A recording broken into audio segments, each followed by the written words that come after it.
সুপ্রিয় শিক্ষার্থীবৃন্দ, সম্মানিত শ্রোতামণ্ডলী, আসসালামু আলাইকুম। আজকের ক্লাসে আমরা আলোচনা করব ষষ্ঠ শ্রেণীর ডিজিটাল প্রযুক্তি বিষয়ের শিখন অভিজ্ঞতা 2, ডিজিটাল উপহারে ডিজিটাল সমাধান, সেশন 1, ডিজিটাল কন্টেন্ট এবং কন্টেন্টের লক্ষ্য দল। ডিজিটাল উপহারে ডিজিটাল সমাধান শিখন অভিজ্ঞতায় আমরা একটি মজার কাজ করব।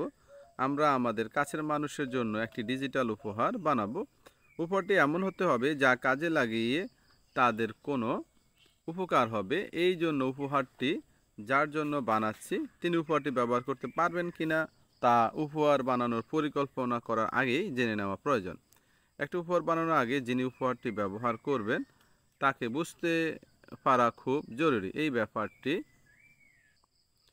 ব্যাপারটি আর একটু ভালোভাবে বোঝার জন্য চলো একটি গল্প পড়ি। নিজ এলাকায় একজন খুব বৃদ্ধ মানুষকে জুয়েল প্রতিদিন মানুষের কাছ থেকে সাহায্য চাইতে দেখে। তিনি ওই সাহায্যের টাকা দিয়ে প্রতিদিন কিছু খাবার কিনে খান। জুয়েলেরও খুব ইচ্ছে হলো ওই বৃদ্ধ মানুষের সহায়তা করবে, যেন প্রতিদিন তাকে মানুষের কাছে খাবারের জন্য হাত পাততে না হয়।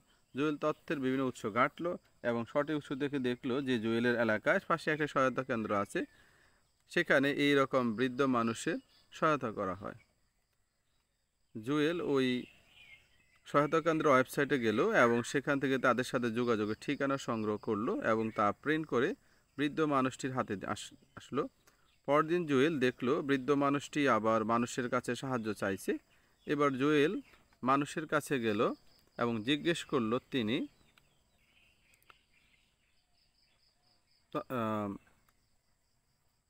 জুয়েল ওই সহায়তা ওয়েবসাইটে গেল এবং সেখান থেকে তাদের সাথে যোগাযোগের ঠিকানা সংগ্রহ করলো এবং প্রিন্ট করে বৃদ্ধ মানুষের হাতে দিয়ে আসলো। পরে জুয়েল দেখলো বৃদ্ধ মানুষটি আবার মানুষের কাছে সাহায্য চাইছে। এবার জুয়েল মানুষের কাছে গেল, জিজ্ঞেস করলো কেন তিনি আবার মানুষের কাছে সহায়তা চাইছেন। তিনি বললেন, বাবা, তুমি তো আমারে একটা কাগজ দিয়ে গেছিলা, কিন্তু আমি তো পড়তে পারি না, কাগজে কী ছিল কিছুই জানি না। তাহলে আমরা বুঝতে পারলাম, আমরা যখন কাউকে কোনো তথ্য দিই তখন তাকে তার মতো করে তথ্যটি না দিলে কোনো লাভ হবে না। এই বিষয়টি আমাদের উপহার বানানোর সময় খেয়াল রাখতে হবে। আমরা এমন কোনো ডিজিটাল উপহার বানাবো যেখানে অনেক ধরনের তথ্য থাকতে পারে। উপহার হিসাবে আমরা একটি ডিজিটাল কন্টেন্ট তৈরি করব। উপরের সমস্যাগুলো যে কোনো একটি নিয়ে ডিজিটাল কন্টেন্ট তৈরি করতে হবে এবং উল্লেখিত লক্ষ্য দলের সাথে মিলে যায় এমন একজনকে উপহার দিতে হবে। উপহারের সমস্যা এবং কন্টেন্টের প্রয়োজনীয়তা দেখে আমরা বুঝতে পারছি যে আমাদের উপহার হবে একটি শিক্ষণীয় ডিজিটাল কন্টেন্ট।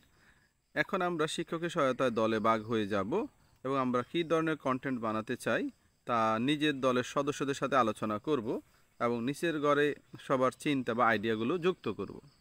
আমরা যে ধরনের কন্টেন্ট বানাতে পারি ভাবছি। আমরা একজন শিশুকে বর্ণমালা শেখানোর জন্য আমরা ডিজিটাল কন্টেন্ট হিসেবে ভিডিও, অডিও এবং ছবি উপহার হিসাবে দিতে পারি। তাই কন্টেন্টগুলো অবশ্যই বর্ণমালা সংক্রান্ত হবে। আগামী সেশনের প্রস্তুতি। আমরা আগামী সেশনের পূর্বে যতটুকু সময় আছে সেইটুকু সময়ের মধ্যে আমাদের নির্ধারিত লক্ষ্য দল কী ধরনের কন্টেন্ট পেলে তার কাজ লাগবে বা তার পছন্দ হবে তা ভাবব। সম্ভব হলে আমাদের লক্ষ্য দলে অন্তর্ভুক্ত এমন একজন ব্যক্তিকে পর্যবেক্ষণ করব এবং তার সাথে কথা বলার চেষ্টা করব। সেশন 3 আছে ডিজিটাল উপহার তৈরির পরিকল্পনাটা আমরা কীভাবে করব। আমরা ডিজিটাল কন্টেন্ট তৈরি করে একটা নির্দিষ্ট দলের একটা নির্দিষ্ট সমস্যা সমাধান করে ফেলতে পারবো। ব্যাপারটি খুব মজার, তাই না?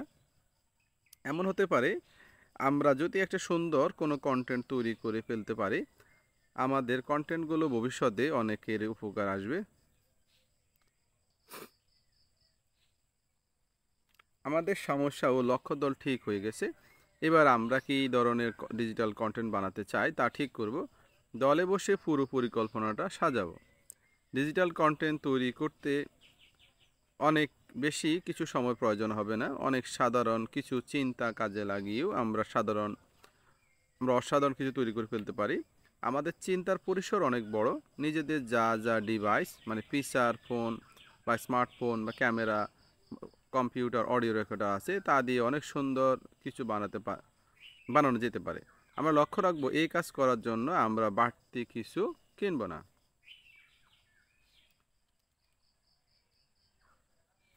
ডিজিটাল উপহার হতে পারে কোনো ছড়া গান বানিয়ে তা অডিও রেকর্ড করা, কোনো ছবি এঁকে সেটির ছবি তুলে পাশে প্রয়োজনীয় বর্ণ লিখে দেওয়া, অন্তমিল করে স্লোগানের মতো করে লিখে তার অডিও বা ভিডিও রেকর্ড করা, ফোনে স্ক্রিনশট নিয়ে বা স্ক্রিন রেকর্ড করে সাথে বর্ণনা যোগ করে দেওয়া। এখন উপরে বর্ণনাগুলো শুধুমাত্র আমাদের বোঝার সুবিধার্থে দেওয়া হয়েছে, আমরা কিন্তু নিজের ইচ্ছা মতো কন্টেন্ট বানাতে পারবো। আমাদের পরিকল্পিত কন্টেন্টের বর্ণনা। লক্ষ্যদল: শিশুদের বর্ণমালা শেখানো। উদ্দেশ্য: শিশুদের দেখিয়ে ও শুনতে দিয়ে বর্ণমালা শেখানো। বর্ণনা: প্রথমে প্লে স্টোর থেকে অ্যাপস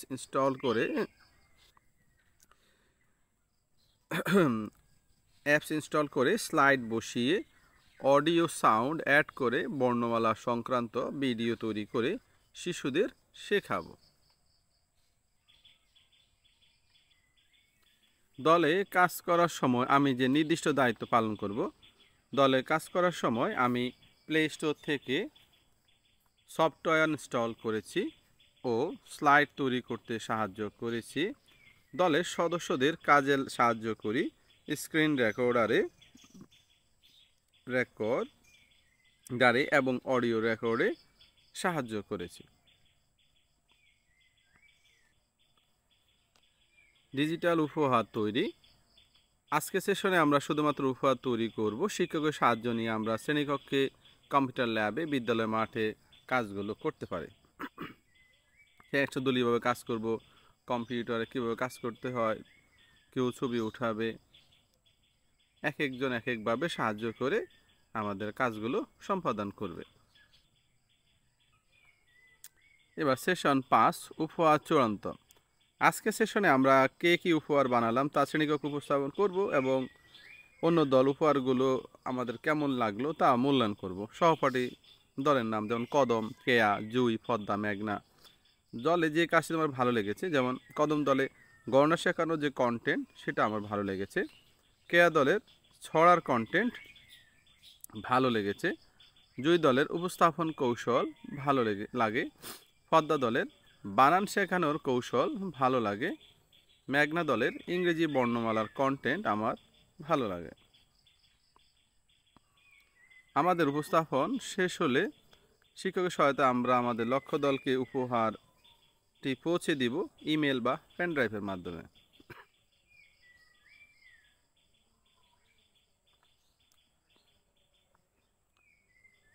অভিভাবকের মূল্যায়ন। আমরা আমাদের কন্টেন্টে আমাদের অভিভাবককে দেখাবো। কন্টেন্টটি বাড়িতে নিয়ে অভিভাবককে দেখানোর সুযোগ না থাকলে আগামী অভিভাবক সভায় যখন অভিভাবক বিদ্যালয়ে আসবেন তখন শিক্ষক কন্টেন্টগুলো অভিভাবকদেরকে দেখাবেন। অভিভাবককে দেখানোর পর তিনি কন্টেন্টটি পছন্দ করলে নিচে তারকা ভরাট করবেন। খুব বেশি পছন্দ হলে 3টি তারকা, মোটামুটি পছন্দ হলে 2টি তারকা, আরও উন্নতি প্রয়োজন আছে বলে মনে করলে তিনি 1টি তারকা ভরাট করবেন। ধন্যবাদ সবাইকে। আসসালামু আলাইকুম।